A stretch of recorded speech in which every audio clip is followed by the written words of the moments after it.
வணக்கம் சாமி. உங்கள் பேர்? பாலகிருஷ்ணன். நீங்கள் எத்தனை வருஷமாக விவசாயம் பண்ணிட்டு இருக்கீங்க? நாங்கள் சின்ன வயசுலேருந்தே அப்படியே அப்பா செஞ்சு அப்புறம் நாங்கள் அதை செஞ்சுருக்கோம் சாமி. எவ்வளோ ஏக்கர் வச்சுருக்கீங்க? இது 1.5 ஏக்கரா தோப்பு வச்சுக்கிறோம். தோப்பு மட்டும்? தோப்பு மட்டும். நீங்கள் இதில் என்னென்ன பிரச்சனை வந்திருக்கு? இது தென்னை மரம் தான் போட்டுக்கிற தோப்பு பண்ணியிருக்கிறோம்.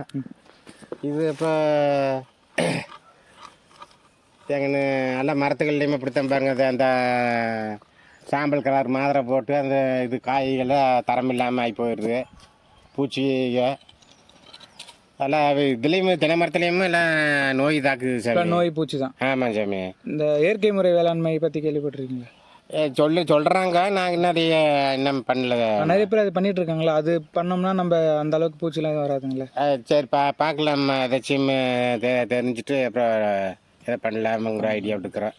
சரிங்க. சரி. இப்போ நீங்கள் இவ்வளோ பிரச்சனை சொல்கிறீங்களா, அதில் இந்த பிரச்சனைலாம் தீரணும்னா என்ன பண்ணலாம் சாமி? அது தீரணும்னா அப்புறம் அதுக்கு தகுந்த ஆராய்ச்சிக்கு நல்லா தெரிஞ்சவங்க வந்து அதை நம்மக்கிட்ட நல்ல முறையாக செஞ்சு அதை கட்டுப்படுத்தினா நம்மளுக்கு ஒரு நம்பிக்கை வரும், அதை செய்யலாம்.